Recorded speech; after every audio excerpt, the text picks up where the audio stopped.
Now, I'm going to talk of the narratives which China is peddling around. You see this? Xi Jinping with this book of narratives. This is Xi Jinping's edition. So I thought, let me speak to all of you about the narratives, some of the narratives which are floating around, and I'll keep coming with these narratives on and off. So the first narrative which has started, China's population is stabilizing. We all know that China's population is decreasing. There's no doubt about it. But now they say no, it's stabilizing. So what have they said? Look at this article which came out last month. This is or about 15 days back. China's population has dropped, but the number of births have increased. So that's why they say stabilization. Population overall has dropped. That there's no choice but to say this thing. But they say since the births have started going up, it's a good sign. We'll stabilize. That's the narrative they're putting out. Okay. But then within the matter of 1 week, they counter their own narrative. Somehow. He says, the babies will be there in this year. Last year they went because the Chinese government told everyone produce babies, produce babies, produce babies. They produce babies. Some of them. But now it will not happen. And the reason why it will not happen is because the number of their marriages are going down. I had spoken about this when I discussed the demography of China. So the number of marriages which are going is going to hit an all-time low. If there are no marriages in 24, how will there be babies in 25? Just think. So see the narratives. They get caught in their own narratives. So if you see a narrative on its own, it seems something. But actually, when you go closer and be patient, the Chinese start lying, no? So it will come out on its own. Okay. Then narrative 2. This is a great thing. China is an ordered and peaceful society under the Communist Party. Shanti hai, sab kuch. ये तो heaven on earth है, middle kingdom है ये. Everyone is nice, respectful to each other and all that. So this is the narrative. So what's the reality? So 36 driver, if you all know, 36 people were killed when 62-year-old chap went in and killed them the driver. And then another 40 were injured in that. That is one. Plus there was a knife incident. We have a lot of unrest. Now, after that, what happened? Okay. Then the Chinese, all Xi Jinping and party went into overdrive. They tried to erase everything. All, no talk on the internet, no nothing. No memorial for them. Nothing. They didn't allow anything. It was as if that didn't happen at all. Right? Did it stop there? No. They replaced the local officials. Unrest is there. They first erased all signs of unrest. Then they sacked the locals. But the cause of the unrest is not the local officials. It is the Communist Party of China, who have created conditions because of their economic thing, Xi Jinping and company, going back from the time they had this two-child policy or the one-child policy. That's how this whole story has come about. Okay, local officials were sacked. The guys who were actually to be blamed because of the macro policies, they are living happily.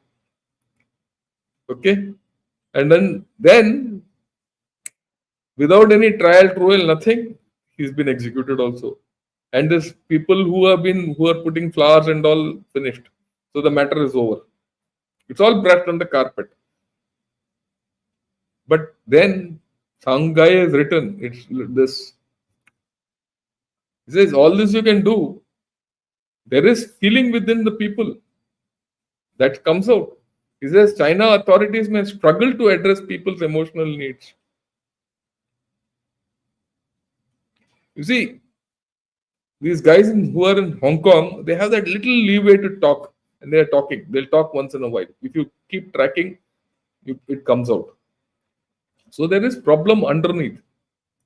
All these Chinese fellows who will come and tell on one thing, oh, everything is good, India is useless, India is nonsense, all this nonsense, they'll talk. They're all bots. We know that. Look at this reality. The reality underneath the veneer of China is horror. Okay? What is the third narrative? The third narrative is China's economy has stabilized and is growing. That's the third narrative. This is a big narrative which many in India believe. Okay, let's see what this reality is. 2-3 weeks before the GDP was to be announced, their propaganda chaps were told to sing loudly about China's bright economic prospects.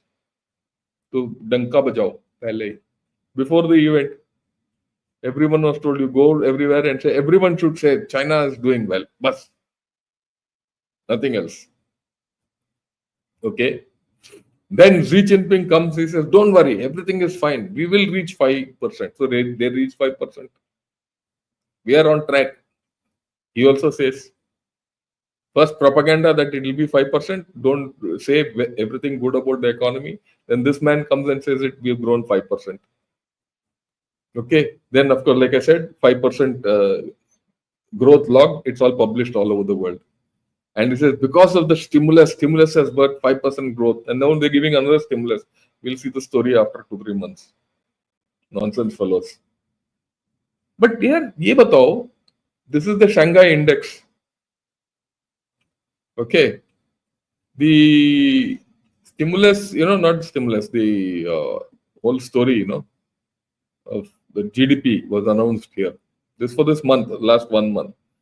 That 5% was announced here. After that, the GDP has gone down, or rather, the market has gone down. Just think, you announced 5% GDP, which you have set at the beginning of the year. And if you announce that, there should be happiness. You've done a stimulus, everyone should be happy. How are shares going down? And this is the Shanghai Composite Index, not BSC.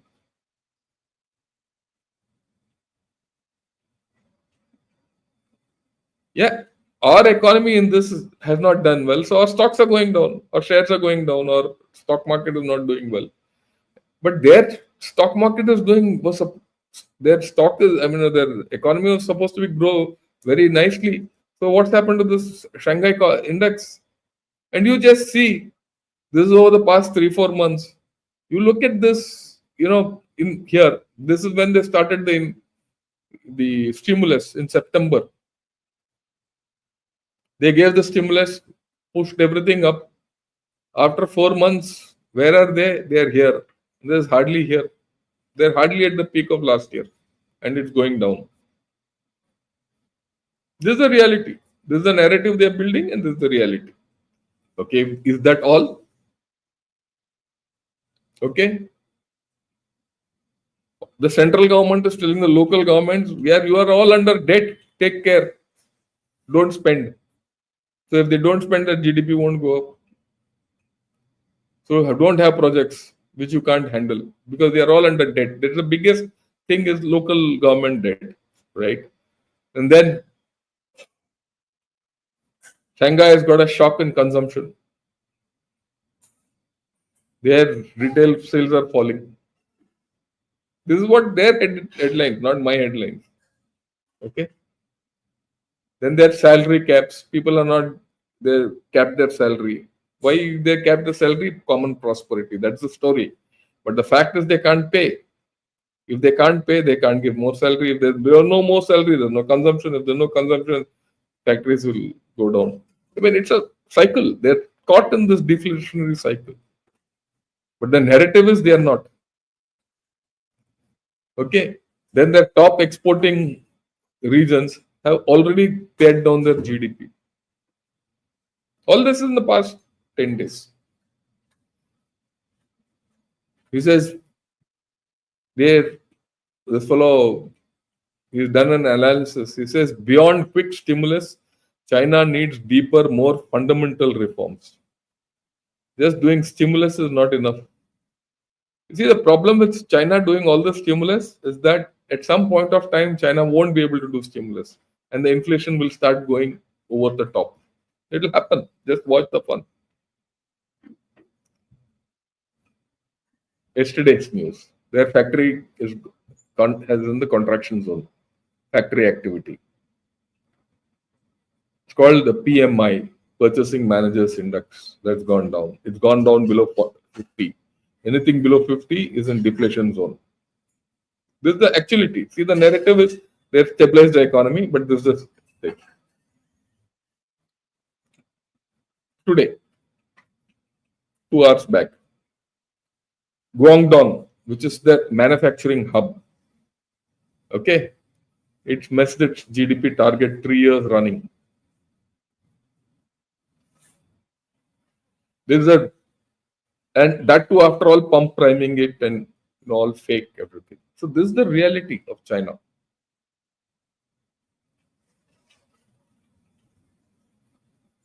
Narratives, narratives, and narratives. I have put forth to you 3 narratives and debunked them, plus their attitudes. So I leave it to all of you to decide and think as to where China is headed. In my way of thinking, it's going to go through a lot of pain. And we need to be prepared for it because China going through an economic downturn has implications for India also. We have to understand that. It has implications for the global economy and for the Indian economy. And at the same time, there is also a opportunity